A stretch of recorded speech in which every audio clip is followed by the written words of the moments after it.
Hello and welcome back to the Beyond the Seams podcast. I'm Molly Elizabeth Agnew, founder of Eternal Goddess, and thank you for joining me. On today's episode, one of the world's most famous portraits, and the black dress that ruined a reputation. Whether you know it or not, you will have at least seen the Madame X portrait by John Singer Sargent at least once in your lifetime. It's world-renowned for its beauty and for being a study of opposition. When the portrait was shown in Paris in 1884, it caused so much outrage that Singer Sargent had to flee to London for most of the rest of his career, and the subject of the painting, Virginie Gautreau, basically withdrew from Paris society for the rest of her life. Now, to us today, the dress in the portrait would not look out of place on a 2023 red carpet, but at the time, it was scandalous. The Madame X portrait is a remarkable example of when a woman's sexuality, which wasn't even put forward as sexuality, gets taken as such and ruins her career and her prospects in life. That is why today I'm being joined by the wonderful Kate Lister, who I'm so thrilled to have on the podcast.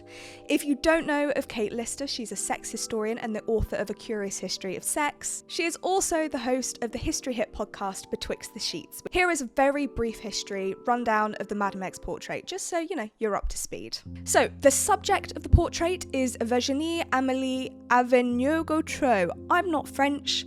I definitely pronounced that incorrectly. She was a American-born but grew up in Paris socialite, and she was sort of like a Victorian Bella Hadid. She was known for her beauty. She was known for being incredibly pale, which she emphasised by using lavender face and body powders, and she dyed her hair with henna. Now, because of her beauty, she was inundated with requests to capture her beauty in painting form, but she turned down every single one of them, until John Singer Sargent turned up and said, please let me paint you.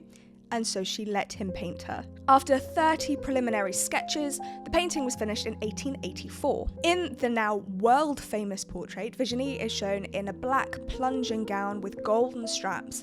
She has one hand on a table, and the other hand she's clutching a black fan. It is truly beautiful. It was unveiled in Paris in 1884 to serious backlash. Now, the version of the Madame X portrait that we know of today, which is currently with the Metropolitan Museum in New York, features both straps on her shoulders. However, in the original portrait, one of the golden straps had, fallen off her shoulder. That was considered far too daring for a late Victorian audience to bear. The reviews were scathing. This is what was written in the Times. The pose of the figure is absurd. The natural delicacy of outline is entirely lost. A lot of the other reviews were in French, and I'm not translating those. The painting was taken down from display. Sargent kept it in his studio for 30 years. During that time period, he put the strap back on her shoulder. He showed it once more in around 1905, before eventually selling it to the Metropolitan Museum in New York in 1916, where it now stays. So there you go, there's your little rundown of the Madame X portrait, just so that we're up to speed. And I do hope that you enjoy the following conversation. If you would like to keep up to date with more from Eternal Goddess, from the podcast, make sure you're following us on social media. Hello, Kate. Thank you very much for joining me and for talking about the Madame X portrait. Without further ado, jump in to the big guns, to the big topic. Women's sexuality in the Victorian era. Kaboom. Hefty topic. Kaboom. Very big, hefty, and a lot of politics. What was the general view? Not positive. Well, do you know what? It probably wasn't as repressive as we like to think of the Victorians. Every single era looks to the past to sort of help define itself. And what we tend to do is we tend to define ourselves against things that people did, and then we suggest that it was really bad. So today we like to look at the Victorians and be like, oh God, they were so repressed. Look at us, we're so sexually liberated. We'd never do that today. And all of that stuff. Yeah. Now, I'm not going to say that it was a sexual utopia, because it just wasn't. That's not true. Their social norms were much stricter than ours. The things that would offend them would certainly not offend us. It would barely create a ripple. But that doesn't mean that was the truth for everybody throughout the Victorian age. So it was a really complex time. I mean, I suppose all time periods are complex. There is no one attitude to sexuality. There's not one attitude now. Wasn't then. But you do have a lot of things changing in the 19th century. It's a time of huge industrial, moral, social, political change. and sexuality is changing as well. And you think of the Victorians as they are the people that thought that the word trousers was offensive, you know, but they're also the people that invented visual pornography. So there's a real mix there. They were hypocrites. They weren't always totally aware of what they were doing was slightly against their own morals. Yes, I think that that's probably fair. I think that actually we're probably still hypocrites when it comes to sex today. Yeah. You know, like the things that people are outraged about, like the things that the newspapers look to be outraged about is, you know, is that stuff that we would quite like to be doing ourselves, or perhaps we secretly have done ourselves. Yeah. You know, all that stuff. But the Madame X painting, that was sort of taking place in the later 19th century, and that was known as a very bohemian, artistic, your Oscar Wilde, your fin de siècle, and it was in Paris as well. And Paris was certainly known as the epicenter of this kind of real artistic, very bougie, very bohemian epicenter. And it was known as, I would say erotic. Yeah, I'm going to say erotic. You know, like the Moulin Rouge and all that kind of eroticism bubbling away. So it's a really interesting time that this painting happened at. Victorian attitudes to sex are very, very, very complex. They were certainly having a lot of sex. But this is the thing, and like what you always bring up in your podcast that has always fascinated me is we have this like notion that people from the past just didn't have any kind of intimate relations, like, oh, people in 1333 weren't having sex. Well, of course yes, they were. We do. And then, like, when you actually stop and think about it, you're like, well, actually, no, we're all the living proof that people in the past had sex. Yeah, exactly. I think what we don't imagine people in the past are doing is having sex for fun. Or like kinky sex, or naughty sex, or sex just because they're bored, or sex like we have sex. We don't think of that. Yeah, we think of it's them purely as marriage, procreation, exactly. And if you didn't, hell and damnation. Yes, I wasn't going to call people whores, but you know that might be what they were called by other people in that time period. I like that you brought up that they were slightly, well, I did hypocritical. That's the one. Hypocritical. Well done. Because what really struck me is the fashion in the Madame X portrait, that dress. Now, originally it had a fall-in strap, but even with the strap up, they're hypocrites, because what they were wearing in their evening wear, they had their arms and their shoulders and their chests and their clavicles and their décolletés out. I know. It wasn't out of the norm no. for them to wear that silhouette, but they saw a woman who was a socialite and perceived as an adulteress and went, okay, we're going to take it. I mean, that's absolutely it. It's like when you look at what she's actually wearing in this painting, especially by today's standards, whenever I like post about that painting or I did a TikTok about it, the reaction from most people today is still, really? That caused all of that? We'd call it really classy. We'd call it probably quite classy and maybe veering on boring, even by like if somebody sashayed down the red carpet wearing that today, you might be like, oh, it's a bit of a safe choice.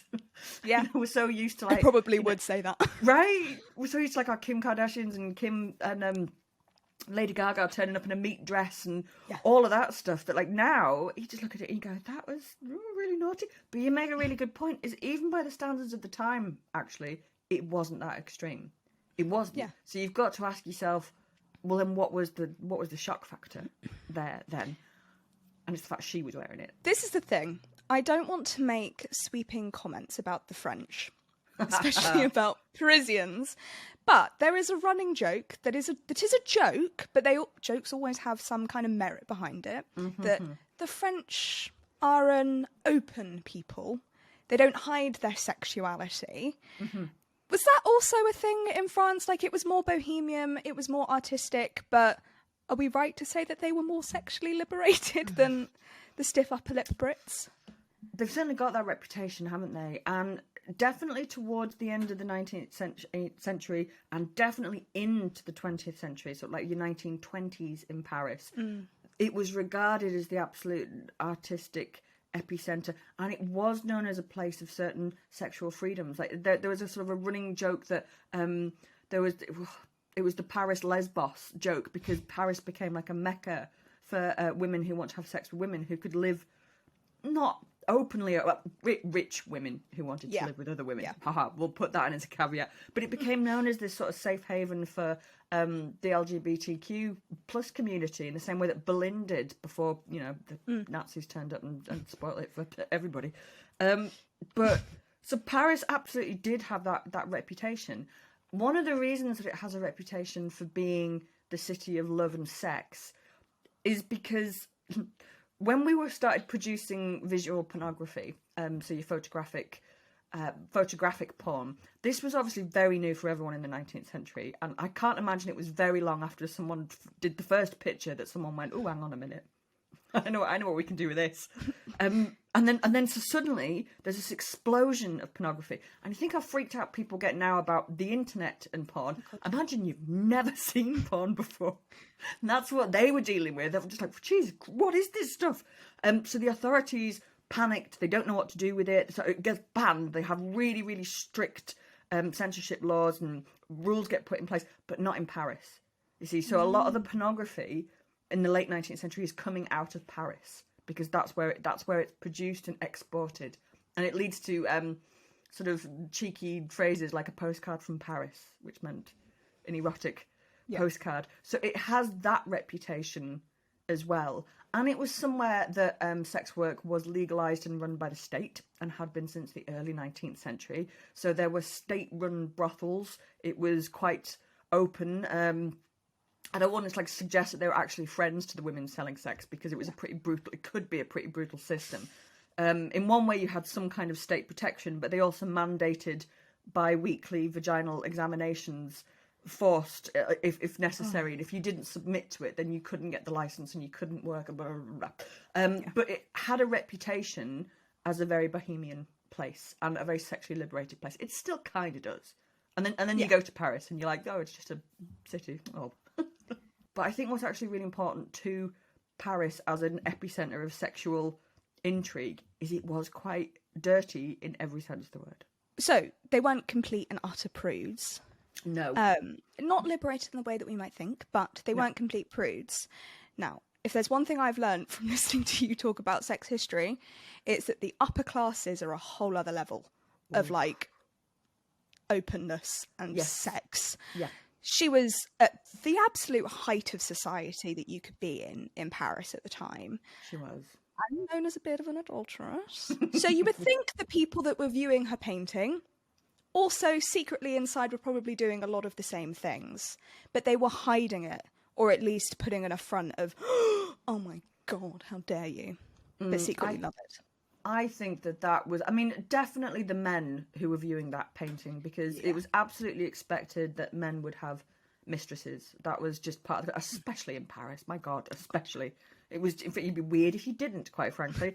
But it was completely normal for upper class men, like you said, the class plays into it again, to have a wife and then a mistress. It was not openly spoken about or condoned for a married woman, to have a lover. In fact, that was very much condemned, and that double standard was written into law, that a man could divorce his wife on grounds of adultery, but she could only divorce him on grounds of aggravated adultery. So she'd have to prove that not only was he adulterous, but he'd beaten her as well, or that he'd abandoned her. So I know it's really shit, isn't it? Yes. But not great. No, but you're right. Money protects people. Still does. Always has. If you've got enough money to buy people's silence. It's the influence, really, isn't it? Is that if you've got enough money, you've got the influence, then people are scared to point things out, or they might want to stay in your good graces, so everyone just kind of just quietly, if you know anybody in the media who hangs around with celebrities, there's a whole other world that we just don't even have access to, open secrets that people know about, but they can't print, things that are hidden away and hushed up. And it was very much like that in Paris. And Virginie had, she'd married very, very well, and she was a socialite of the highest order. And a socialite, you've got to think Kim Kardashian is the second time I've referenced her in this, but that's what we're talking about here. Someone who's famous for being famous, who turns up at the right places, who wears the clothes that makes everyone go, "Oh my God, look at that," who is like a fashion leader, who just kind of swans around a lot. That's what we're talking about, and that's exactly what she was like. Very influential. Yeah. And there's that, it goes without saying that there's double standards among everything. she was humiliated for the rest of her life from it. Oh, it was really bad. She never recovered. No. But John Singer Sargent did. Oh, he was fine. He was okay. It was. I mean, I think that John Singer Sargent never really understood what all the fuss was about from the paintings. I think he was just looking at the painting as all of us would. And her skin is kind of bluey green, and people didn't like that bit of it. Like some people said that she looked like a corpse. And she has that, and she's not looking out of the painting. I think that she doesn't look subdued either. There's a real piss off about energy about it. And apparently she was really looks difficult. strong. Yes. She looks quite defiant, and she looks just like, I really don't have any time for you at all. She's not even looking, is she, out of the thing? So I think that he just looked at the painting and didn't understand what the issue was. I don't think he ever really understood that it was the subject herself that had done it. Although why it was that particular painting that caused the outrage, I think it was one of those, like, it just let the dam broke. It had obviously been building for a while. She'd had a number of affairs, one with a gynecologist, which was that must, go big or go home, right? So, so she'd been rumoured to be having an affair with all kinds of people, and now a great big painting of her with lots of flesh, with a real fuck you attitude, is painted, and people I think it gave people permission to be outraged and angry. Yeah. But they didn't originally know it was of her. That kind of, he called it Madame X, didn't he?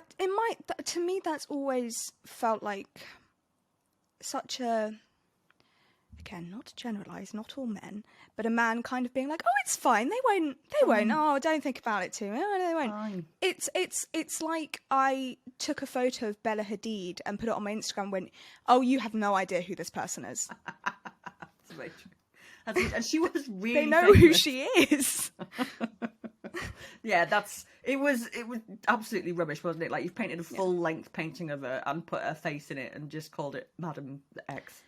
Also, though, the fact that he called it Madame X makes me think that maybe he assumed that there could be some kind of splashback. Is not the word. What do you call it? Hit back. Scandal, hit back. Pushback, not splashback. Some pushback against the portrait. That's interesting. Or he just wanted some mystique behind it, but it didn't work. No, I mean, maybe both are right. I mean, you're right. If he genuinely didn't think that it was going to cause a problem, I thought it was just a lovely painting of a nice lady in a frock, why would you change the name? Why would you? And I think you're right. The fact he called it Madame X.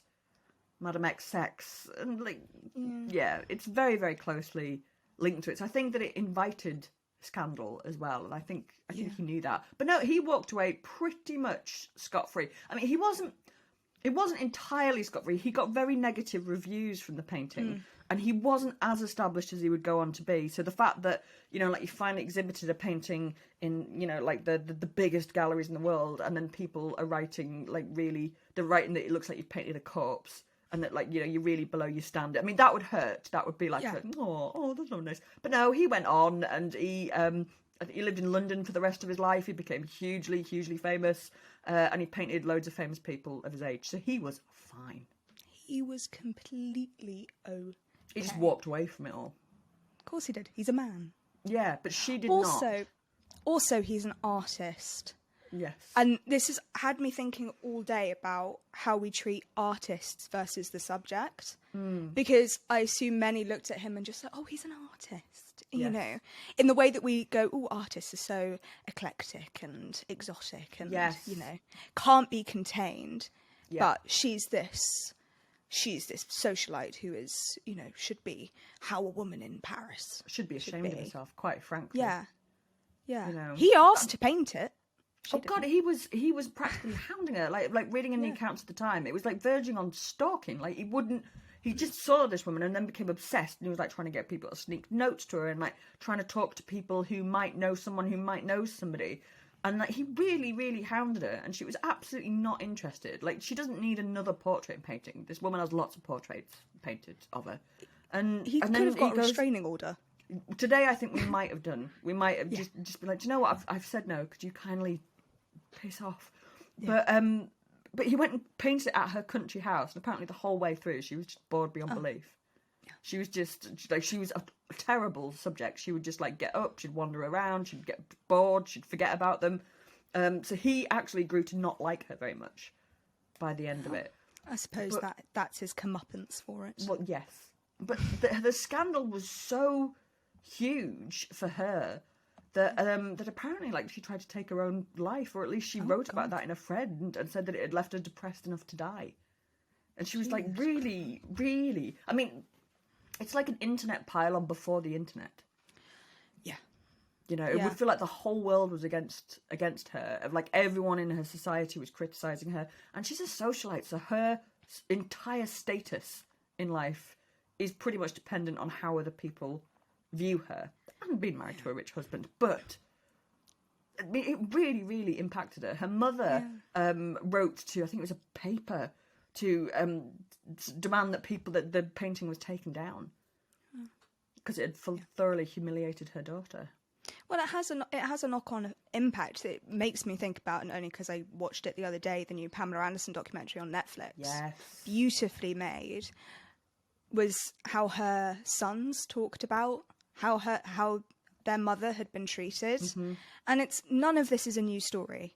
One thing happened to her that was out of her control, and she's been humiliated by it for the rest of her life. Yeah.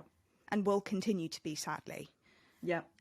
I think that's a really good analogy, actually, the Pamela Anderson analogy, because she was also a woman who was associated with sex and sexuality, but it's a very dangerous game to play, that one, because when you feel like it's within your control, it can be very powerful, but sex is also used to humiliate and shame people, especially women, unfortunately. And if that gets taken away from you and given to someone else to judge you with, then it can be very, very nasty indeed. I was around for when the Pamela Anderson videotape came out, and everyone was so excited to see it. It was, people just forgot that there's a human being there, and nobody had consent to watch this.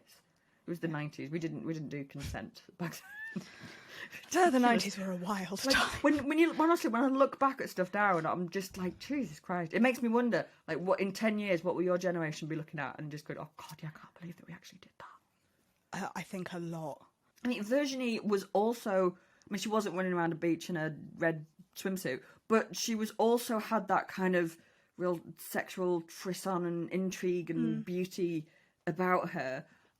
And again, it was playing with fire because people are too ready to judge. They have been for a very, very long time, and it doesn't take much to allow them to do it. And it's that idea of when images get outside of your control, isn't it? And who owns the image, and yeah, we worry about that now, don't we? About pictures getting out of people's control, and don't send people pictures of yourself. Yep. And I guess this is a 19th century equivalent of that. It was the 19th century equivalent of sending a nude that went around the classroom and everybody laughed at you. Except she wasn't nude, she's wearing a very nice dress, but... So, obviously things don't change, but also things do change, because every time I look at Mad Max and I look at the controversy behind it and the scandal, all I can think is, okay, it's really not that much of her flesh is out. And then all I can think about is Renaissance paintings of these women that just have with their everything out. Yeah. And these are depicted as high class women, and they're yeah, look at them. Get a good eyeful. And that wasn't deemed scandalous. It wasn't. So what you got there in a lot of paintings, and you're absolutely right, boobs out paintings all throughout history are pretty common. But what they tend to be is depictions of goddesses and mythological creatures. So we do that weird thing of just it's terrible for you to go to Tesco with your tits out, but a goddess, fine. Yeah. She definitely has her boobs out, with that real cognitive dissonance around it. But actually, most of the sitters for those portraits, ones that end up being Venus and Aphrodite and some nymph or other, they were all harlots and sex workers who would pose for the artist and the Artist Academy. And we very rarely know their names. We might get little records left here or there of what they were paid by the artist for the day, but it was actually considered quite shameful to do that, to pose naked for an artist. It was quite scandalous to do it. The other group of people that tend to get painted with their jugs out are courtesans. You tend to get that quite a lot, and they're more like, you know, they've already signed up to the scandalous woman job spec. So a portrait of Nell Gwyn or one of the great courtesans nude with a boob out, that's just on brand. I don't know if you would get a painting of a high society lady with her boobs out. There'll be someone listening to this that'll go, I know one, and I'm just not thinking of it. I am not an art historian. Somewhere in me is telling me there must be. There has to be. I mean, I know of a few where it was, they were painted, but it was for the husband. It was like quite a naughty, Queen Victoria. It wasn't jugs out, and when you look at it today, you'll just be like, that's not raunchy. But she had a very private portrait done of herself for her husband, which was that she was wearing a dress that was off the shoulders, and it was very close up, and she had her hair loose, which was considered very naughty for the time. That kind of like tousled hair thing, and that was like proper Victorian raunchiness, at least for the Queen of England to be doing. But that was she was she was certainly a goer. She certainly was. That was the Queen of England's equivalent of send nudes. So I mean, there was these kind of like naughty private ones. There must have been somewhere some high society lady that just went, do it with the boobs out. I've got enough money for this. It's not going to impact me. But there's again, it's back to that hypocrisy, isn't it? Is the people staring up at Madame X when it was first exhibited would have been able to walk a few feet into another room and see much more explicit paintings, which were fine. Yeah. Very weird. What was it about this image that so upset people? And you can't. It's not one thing, is it? You can't. It's multiple things all coming together. But really, it's a woman being sexy and not caring what anyone thinks about it. Yeah, and really, ultimately, she had the last laugh. Because it's one of the world's most famous paintings of the late 19th century. Yeah. And it's got a hell of a story behind it as well. Yeah. I do hope that some, whatever you believe about the afterlives and people looking on things, but I do hope that somewhere she can know that, people are fighting in her corner. I hope that she was doing that thing where people create controversy because they know it gets... not clicks, because it was the 1890s, but whatever that was. I hope she was more in control of it than people give her credit for. Yeah, well, but this is also the point, is do we believe what we're told from the histories? Yeah, do we? Because, I mean, she was probably forced to come out and say, oh, it's awful, I'm really sad, because, her reputation's been savaged, but... Yeah, because I can't imagine that if she stood there and went, nope, I think I looked beautiful. I think I look incredible, and I'm very proud of my feminine sensuality. I think that might have really been the final nail in the coffin. That wouldn't have gone down well, would it? No. But I don't know. She was married to an extremely rich man. She had other portraits done. I think she was okay in the end, but it's not nice that she had all these horrible things said about her. But as you said, playing the long game, like she's definitely won that.